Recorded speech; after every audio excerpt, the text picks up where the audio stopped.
The church is God's society, his people called out of the world, gathered around him.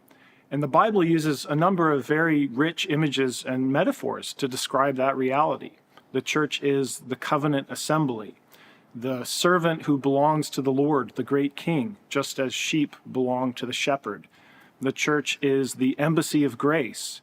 The church is the body of Christ. And among other things, the church is the bride of Christ. And it begins in eternity with election and the covenant of redemption, the bride there chosen by the Father for his Son. And in time, the Son became flesh and assumed our humanity to redeem that bride, purchased and cleansed with his own blood. And then the Spirit will unite us to that bride so that we become members of that one body of Christ.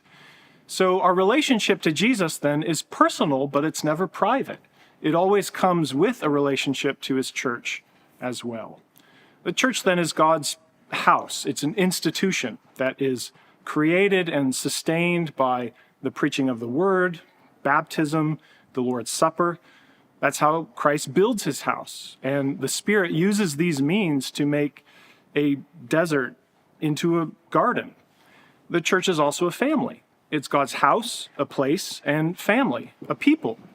A people united not by where they're from or where they shop or what's on their Spotify playlist, but only by God's electing and redeeming and justifying and sanctifying grace.